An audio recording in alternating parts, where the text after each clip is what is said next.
Si vous avez cliqué sur cette vidéo parce que vous avez pris la spécialité LLCE ou AMC et que vous voulez en savoir plus, sachez qu'il est peut-être pas trop tard pour appeler votre établissement scolaire et leur dire que vous avez changé d'avis parce que selon moi, c'est la pire matière. Je vous explique sans problème et tout de suite pourquoi et évidemment pourquoi est-ce que je garde. Et tout le monde sait Saturne Ujena et aujourd'hui on se retrouve dans une toute nouvelle vidéo YouTube dans laquelle je vous parlerai de la spécialité LLCE AMC, donc la spécialité anglais de lycée quand t'es en première et que tu dois en choisir une, bref. Ceux qui me connaissent pas, je me présente rapidement. En gros cette année c'était mon année de première et j'avais en spécialité LLCE / AMC, HLP et aussi SES et je vais faire 3 vidéos concernant mes SP, donc là c'est celle pour la LLCE. Je vais vous donner des conseils et je vais aussi vous partager mon avis et si vous avez d'autres questions pendant la vidéo ou à la fin, peu importe, n'hésitez pas à les poser en commentaire et si je vous réponds pas en commentaire au bout de 24 heures, venez me voir sur Insta, je répondrai plus rapidement sur Insta. La première chose que j'ai à dire concernant la LLCE / AMC, enfin bref l'aspect anglais, c'est que pour moi le cours il avait pas de sens. Là je vais vraiment parler de mon cours parce que c'est comme ça que ça s'est passé, mais en gros la prof elle nous a demandé d'acheter un manuel donc qui s'appelait Anglais Monde Contemporain, donc AMC, et elle nous a dit que les cours ce serait ça. En gros toute l'année nos cours c'était une page du manuel, c'était des exercices avec quoi? Enfin bref, il y avait des documents, fallait y répondre à des questions, des trucs comme ça, et tout ça, ça constituait le cours. Je peux vous dire que pour moi, ça avait pas de sens. Je vais pas trop me plaindre parce que les questions, on pouvait répondre à deux avec notre camarade. J'étais assise à côté de ma pote, on avait choisi nos places, donc en vrai, c'était pas un cours bien méchant, mais l'aspect en soi, je la déteste. Et au premier cours, mes copines et moi, on est sorties, elles étaient toutes les deux à côté, elles m'ont dit, alors ça, c'est vraiment l'aspect que je vais enlever. À ce moment-là, j'ai compris. Bref, tout ça pour vous dire que dans mon cours, en tout cas, c'était difficile de constituer des vrais cours et de vraiment réviser pour les contrôles parce que tout ce qu'on avait, c'était des exercices et tout. Je me disais, mais je fais quoi avec ça? C'était perdu quand je devais faire mes fiches, c'était à gauche, à droite et... Bref, perso, j'avais un peu du mal à m'organiser dans cette matière alors que vraiment, en organisation, normalement, je suis assez douée, quoi. En tout cas, je me permets de donner des conseils aux gens. Mais là, pour cette spé, j'étais au bout.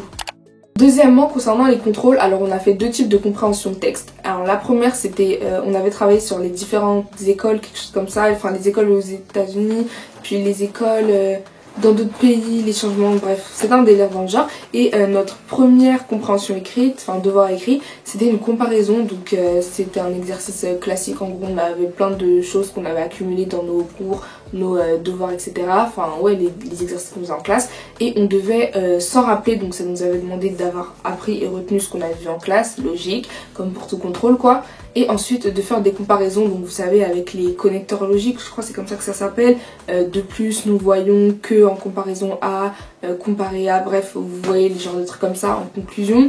Et du coup c'était ça notre premier truc. Pour moi franchement je m'en suis bien sortie, je sais plus quelle note j'avais eu mais c'était vraiment une bonne note pour bien démarrer l'année et tout. Et deuxième semestre, mon lycée il était en semestre, on a fait un truc totalement différent, mais il fallait voir la moyenne de la classe hein.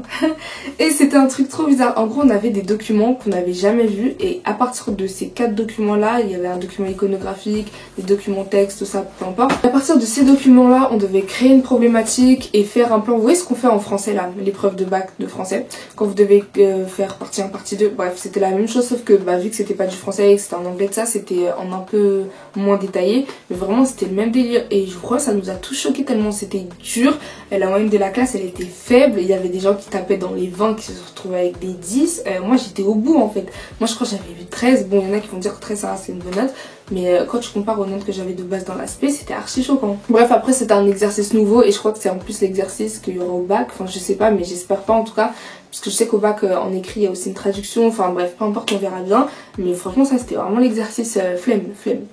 Donc ça aussi je le répète mais la base, séchez pas vos cours, enfin en tout cas si vous séchez essayez de pas sécher les SP, misez pas sur les SP, enfin essayez de vraiment être présent pour ces cours là parce qu'en général ils sont conséquents et en plus vu que ce sera au bac et tout, enfin vaut mieux être présent au moins dans les cours d'SP, le reste... Vous avez des documents écrits, donc ça c'est pour les plus motivés, je vous conseille d'être sûr que vous comprenez tout.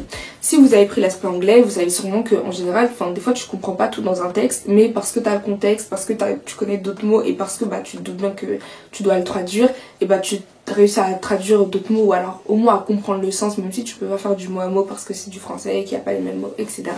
Je vous conseille de quand vous avez des textes comme ça et qu'une fois chez vous, surlignez les mots que vous comprenez pas de base, genre vous les avez compris grâce au texte, mais si on vous donnait le mot comme ça, vous n'allez pas trouver le sens. Je vous conseille de les chercher et d'aller chercher sur Word Référence leur vraie définition, leur vraie traduction et de voir s'il n'y a pas des synonymes, etc. Comme ça, quand il y aura le contrôle, et ben vous pourrez réutiliser ce mot de vocabulaire. Les contrôles, tu dois beaucoup écrire en anglais, c'est pas comme l'anglais de base qu'on a en seconde. T'as des petites questions vite fait. Quel est le prénom du personnage principal? Et tu dois mettre le prénom. Enfin, on n'est plus dans ça, c'est-à-dire qu'il va vraiment falloir construire de bonnes phrases, il va falloir montrer que t'as du vocabulaire, que tu connais ton cours, que t'as de la matière, que t'as de quoi parler. Du coup, je vous conseille les mots quand vous les voyez. Gardez-les en tête, apprenez-les et vous en aurez peut-être besoin dans un contrôle. Si c'est pas aujourd'hui, ce sera demain. Si c'est pas demain, ce sera pour le jour du bac. Donc vraiment, retenez le maximum de vocabulaire. Même si c'est pas demandé, hein. Faites comme ça, vous aurez de l'avance. En tout cas, c'est un conseil que je donne aux plus motivés. Les compréhensions orales, elles sont niveau SP, on n'est plus pareil en seconde avec les petits documents qui sont faits exprès pour être étudiés en classe. Et du coup, des fois ils parlent un peu plus lentement, des fois l'accent il est pas trop... Voilà. En niveau SP, c'est vraiment des documents, je dirais pas qu'ils sont difficiles parce que ça va, on est à l'école, c'est pas un truc insurmontable, mais tu sens que c'est pas le même niveau.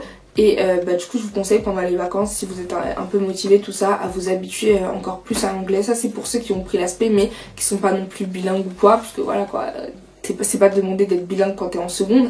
Mais voilà, pour ceux qui veulent s'améliorer en tout cas, je vous conseille d'écouter beaucoup plus d'anglais, de regarder peut-être des vidéos en anglais, regarder plus de films, tout ça en anglais avec les sous-titres en anglais, ça peut vous aider à faire le lien, etc. Comme ça vous allez vous habituer à l'oral, à la prononciation orale, et quand vous aurez des compréhensions ça vous aidera de ouf. Faut savoir qu'en seconde mes compréhensions orales, mais j'étais perdue. L'anglais, j'avais peut-être 12 ou 13 max en compréhension orale, et en SP, le premier truc oral qu'on a fait, j'avais eu 16, alors que le niveau il était plus élevé et que je sais pas, c'était ma SP et tout, j'étais archi choquée de moi. Mais vraiment c'est parce que j'avais travaillé ça pendant le confinement, j'avais travaillé l'anglais, et je vous promets que quand on vous dit regardez des séries, regardez si, il y en a ils sont là en mode non mais si c'était connu qu'on pouvait devenir bilingue en faisant ça, tout le monde le ferait. Tu ne deviendras pas bilingue en faisant ça, c'est sûr, mais ça aide énormément, donc négligez pas sur ces moyens. Si chaque semaine pendant les vacances vous regardez peut-être un film ou une série, un épisode de 40 minutes, vous verrez que ça vous aidera énormément. Aussi je précise que l'aspect LSE et l'aspect AMC sont différentes. Faut savoir que moi dans mon emploi du temps il y avait écrit littérature anglaise, et du coup dans ma tête c'était LSE, littérature, langue et culture étrangère, quelque chose comme ça. Et en fait il y a pas longtemps j'ai appris que, il y a moins d'une semaine, et j'ai appris que c'était pas du tout ça. Nous on faisait AMC, donc anglais monde contemporain, ce sont deux choses différentes, deux programmes différents. Je sais pas dans quel SP vous êtes, mais en tout cas ce sera différent. Moi du coup j'ai parlé pour AMC. Voilà. Après il faut savoir que vu que de base je pensais que j'étais en LSE et que sur mon Insta j'ai critiqué l'aspect LSE, j'ai dit perso que moi j'aimais pas, je me suis grave plaint et tout. Et il y a d'autres filles qui m'ont dit moi c'est pareil tout ça, et elles pour le coup elles étaient vraiment en LSE. Donc en vrai de vrai, et là je vous ai parlé de ma SP, du coup ça diffère sûrement de l'aspect LSE, mais en tout cas c'est vrai que je pense que c'est une spé qui est pas trop appréciée. Même j'ai vu sur TikTok, ça a pas l'air d'être la meilleure spé quoi.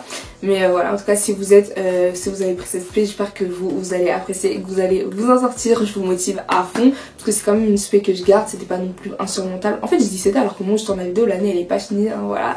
Maintenant vous savez la vérité, je fais une vidéo en avance. Je garde la spé tout simplement parce que j'en ai besoin pour mon métier plus tard. Voilà, c'est vraiment la raison toute bête, mais l'anglais ça se dirige aussi à l'international. L'anglais ça se dirige à l'international, du coup je pense que moi je trouve ça important en tout cas pour moi de garder cette spé et de continuer à pratiquer mon anglais etc dans mes études supérieures sûrement, parce que voilà ça m'aidera. Du coup c'est tout simplement pour ça que j'ai gardé l'aspect LSE, sinon croyez-moi je l'aurais enlevé pour HLF direct. Mais voilà, la vie fait que... En tout cas, si cette vidéo vous a plu, n'hésitez pas à me le faire savoir dans les commentaires. Parce que voilà, quoi, je travaille sur mes vidéos, je crée mon petit script pour savoir où est-ce que je dois me diriger. Et mon but, c'est vraiment de vous aider. Donc ça me ferait vraiment plaisir que vous laissiez un petit commentaire pour me dire que oui, ma vidéo vous a aidé. Vous pouvez également vous mettre un like si vous êtes un petit peu timide, vous voulez pas trop vous faire remarquer dans les commentaires. Et vous abonner à la chaîne si vous voulez voir mes prochaines vidéos. Je vais parler des cours, je vais donner des conseils, vu que je suis en première et que... Là je suis passée en terminale et que mon année de première elle est déjà passée, je pourrais continuer à vous donner des conseils sur ça si besoin. En tout cas je fais plein de gros bisous, on se retrouve bientôt. Bye!